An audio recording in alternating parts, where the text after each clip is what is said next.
ওকে, class 10-এর আমাদের আয়তঘন চলছিল। আয়তঘনর last ভিডিওতে দুটো অঙ্ক করেছিলাম, 14 দাগ এবং 15 দাগ। আজকে 16 দাগ থেকে শুরু করছি। 16 দাগের অঙ্কটা কী বলেছে?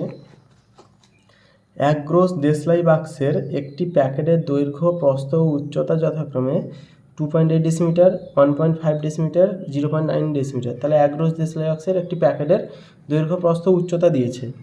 তাহলে এই দেশলাই বাক্সের আয়তন কত হিসাব করে লিখি। এটা দৈর্ঘ্য, প্রস্থ, উচ্চতা দিয়েছে, আয়তন বের করে দিব, গুণ করে বের করে দিব, সমস্যা নেই। এখানে ব্যাকেটে লিখেছে এক গ্রস, কথার অর্থ 12 ডজন।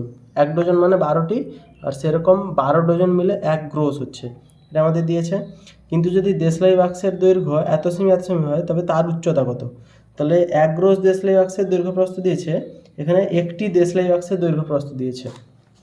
তো লিখছি দেশলাই বাক্সের, একটি দেশলাই বাক্সের, একটি দেশলাই বাক্সের দৈর্ঘ্য হচ্ছে 5 সেমি দিয়েছে। এখানে শুধু দেশলাই বাক্সে লিখছি আমরা, এক গ্রস না, যেটা দ্বিতীয়বারে দিয়েছে, একটি দেশলাই বাক্সের দৈর্ঘ্য, প্রস্থ 3.5 সেমি চেয়েছে, হচ্ছে তার উচ্চতা কত। দৈর্ঘ্য দিয়েছে, প্রস্থ দিয়েছে হচ্ছে 3.5 সেমি, 3.5 সেমি, উচ্চতা চেয়েছে। তাহলে ধরি উচ্চতা, দেশলাই বাক্সের উচ্চতা সমান h সেমি ধরে নিচ্ছি, h সেমি ধরছি। অতএব একটি দেশলাই বাক্সের আয়তন, দেশলাই গ্রোসের না কিন্তু, একটি গ্রোস দেশলাই বাক্স না, একটি দেশলাই, শুধুমাত্র একটি দেশলাই বাক্সের আয়তন, দেশলাই বাক্সের আয়তন সমান হচ্ছে 5 × 3.5 × h ঘন সেমি। একটি দেশলাই বাক্সের আয়তন এত। এবারে বলেছে দেশলাই বাক্সের উচ্চতা কত বের করবো কীভাবে? এক গ্রস দেশলাই বাক্সের ক্ষেত্রে দৈর্ঘ্য, প্রস্থ, উচ্চতা দিয়েছে, মানে এক গ্রস দেশলাই বাক্সের আমরা আয়তন বের করতে পারবো। তাহলে একটি দেশলাই বাক্সের যদি আয়তন এত হয়, তাহলে এক গ্রস দেশলাই বাক্সের আয়তন, এই তিনটাকে গুণ করলে পাবো। তাহলে এই হিসাবে বের করছি, যেটা দেশলাই বাক্সের আয়তন হিসেবে, এক গ্রস দেশলাই বাক্সের আয়তন, দেশলাই বাক্সের আয়তন সমান হচ্ছে এক গ্রস মানে 12টা, আর 12 ডজন, আর 12 ডজন মানে 1 ডজন মানে 12টি। তাহলে দেশলাই বাক্সের এমনি আয়তন, একটি দেশলাই বাক্সের আয়তন হচ্ছে এত, লিখলাম সেটা। এর তাহলে 12টি দেশলাই বাক্সের আয়তন 12 গুণ করতে হবে। এরকম 1 ডজন দেশলাই বাক্সের আয়তন এত, তাহলে 1 ডজন প্লাস এমনি 12 ডজন দেশলাই বাক্সের আয়তন 12টি। 1 গ্রস মানে হচ্ছে 12 ডজন, 12 ডজন মানে হচ্ছে, তাহলে 1 গ্রস, এটা যদি এমনি রাফেও বোঝে, 1 গ্রস সমান হচ্ছে 12 ডজন, আর 1 ডজন মানে যদি 12টি হয়, তাহলে 12 ডজন মানে হচ্ছে 12 × 12টি। তাহলে এটা হচ্ছে, এটা ডজন, আর এটা টি, এটা ডজন, ডয়কার ডজন, আর এটা টি। 1 ডজন মানে 12 × 12, তাই 12 × 12 হলো আয়তন। তাহলে 1 গ্রস দেশলাই বাক্সের আয়তন এত ঘন সেমি। এটা হচ্ছে আমাদের দেশলাই বাক্সের দিক থেকে বের করলাম। আর বইতে যে গ্রসের দৈর্ঘ্য, প্রস্থ, উচ্চতা দিয়েছে, সেটা হচ্ছে আবার প্রশ্নানুযায়ী এক গ্রস দেশলাই বাক্সের, এক গ্রস দেশলাই বাক্সের দৈর্ঘ্য সমান 2.8 ডেসিমিটার। 2.8 ডেসিমিটার সমান হচ্ছে 28 সেমি, তাই তো? কিমি, হেমি, ডেকামি, মি, ডেসিমি, সেমি, 10 বাড়ছে। 28 সেমি দৈর্ঘ্য, প্রস্থ হচ্ছে 1.5 ডেসিমিটার, এটাকে পাশে রাখছি। প্রস্থ, সেই এক গ্রস দেশলাই বাক্সের প্রস্থ সমান 1.5 ডেসিমিটার সমান 15 সেমি, আর উচ্চতা দিয়েছে হচ্ছে 0.9 ডেসিমিটার। উচ্চতা কোশ্চেনে আছে 0.9 ডেসিমিটার, এটা 0.9 ডেসিমিটার সমান হচ্ছে 9 সেন্টিমিটার। তাহলে দৈর্ঘ্য, প্রস্থ, উচ্চতা দিয়েছে। তাহলে এবারে শর্তানুসারে লিখতে পারি।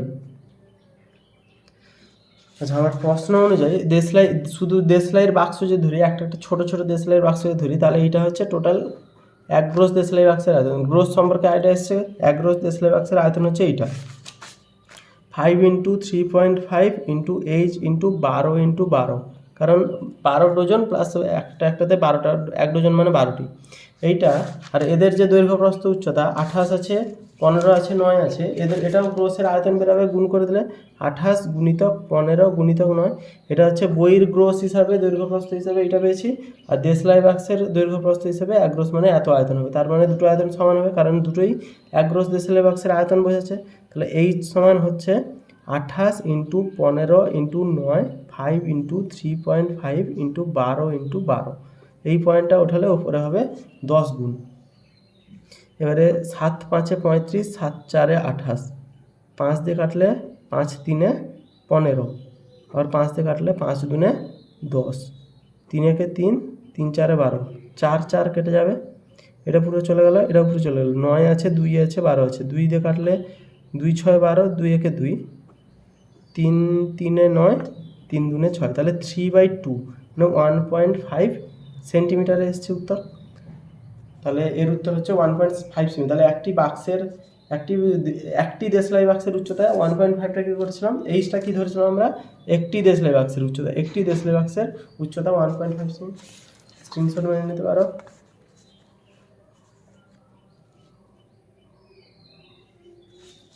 নেক্সট অঙ্ক করাবো। নেক্সট অঙ্ক হবে 17 দাগের। 17 দাগের অঙ্কটা ইম্পর্টেন্ট আছে। এখানে ইম্পর্টেন্ট অঙ্কগুলোর মধ্যে একটা 15 দাগের ইম্পর্টেন্ট ছিল বলেছিলাম, ইম্পর্টেন্ট বলতে ফেমাস টাইপের অঙ্ক। 15 দাগের অঙ্কটা এটা ইম্পর্টেন্ট ছিল, জল ভর্তি চৌবাচ্চা। 17 দাগের অঙ্কটাও খানিকটা সেই জলেরই অঙ্ক, এটাও ইম্পর্টেন্ট আছে অনেকটা। 17 দাগের অঙ্ক কি বলেছে, 2.1 মিটার দীর্ঘ, এত মিটার প্রশস্ত একটি আয়তক্ষেত্রাকার চৌবাচ্চার অর্ধেক জলপূর্ণ আছে। তাহলে একটা চৌবাচ্চা যেটা হচ্ছে আয়তঘনকার, দৈর্ঘ্য এবং প্রস্থ দিয়েছে, জলপূর্ণ আছে, চৌবাচ্চায় আরও 630 লিটার জল ঢালা হলো। তাহলে চৌবাচ্চায় অর্ধেক এতটা জলপূর্ণ আছে, তো জল এতটা আছে, এটা বাদ চলে গেলো। আরও 630 লিটার জল ঢালা হলো, তাহলে এখন বাড়বে, জল ঢাললে উচ্চতা বাড়বে জলের, তাহলে গভীরতা কতটা বৃদ্ধি পেয়েছে, আগে এখানে ছিল এখন এতটা হয়েছে, গভীরতা মানে এইটা কতটা বেড়েছে, নিচ থেকে চায়নি কিন্তু যে গভীরতা কতটা হয়েছে, চেয়েছে হচ্ছে এইটা কতটা বর্তমানে বেড়েছে আগের থেকে। তো কী করবো, দৈর্ঘ্য প্রস্থ দিয়েছে, জলের পরিমাণ যা, এখানে চৌবাচ্চার আয়তন বের করে দিলে জলের পরিমাণ বেড়ে যাবে। তো লিখছি চৌবাচ্চাটির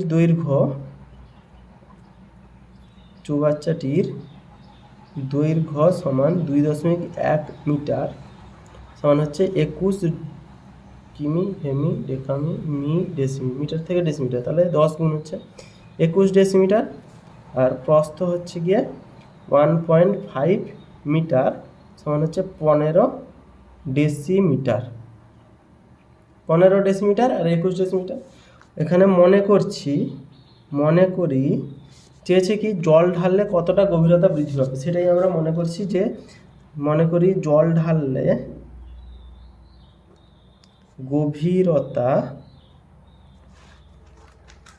গভীরতা এইচ ডেসিমিটার বৃদ্ধি পাবে।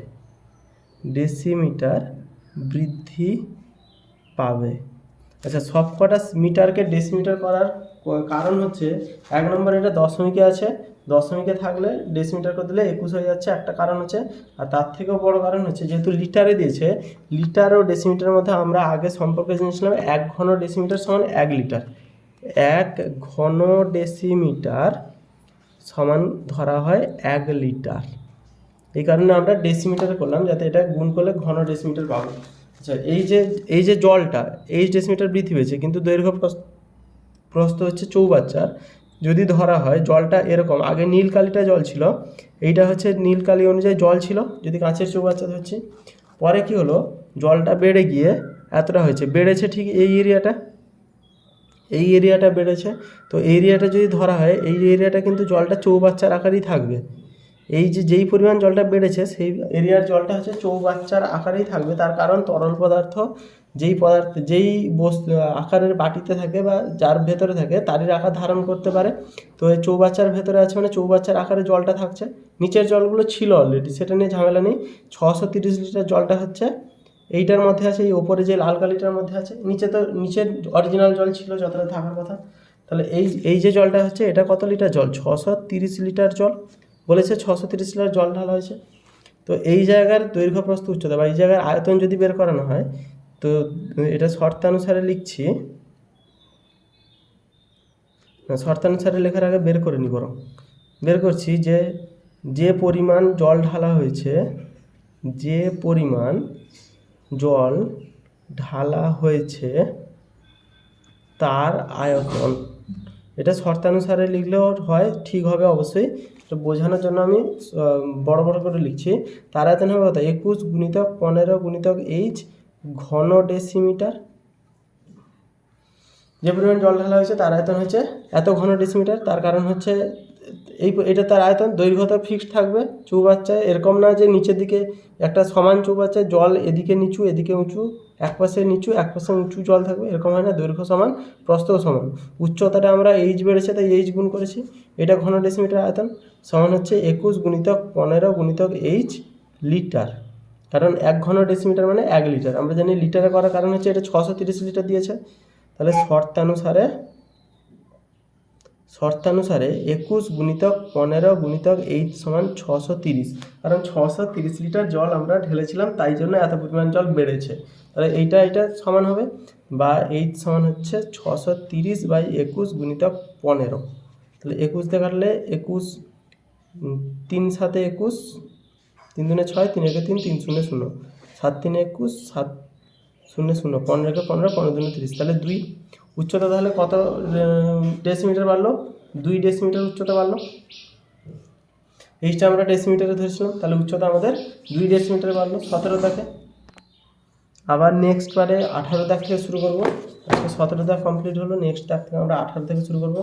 পরপর ইম্পর্টেন্ট 17 দাগটা কিন্তু ইম্পর্টেন্ট আছে। 17 এবার 15 দাগ ইম্পর্টেন্ট আছে। অবশ্যই অঙ্কগুলোতে সবকটাই ইম্পর্টেন্ট হয়, তো 17 আর 15 বেশি ইম্পর্টেন্ট আছে।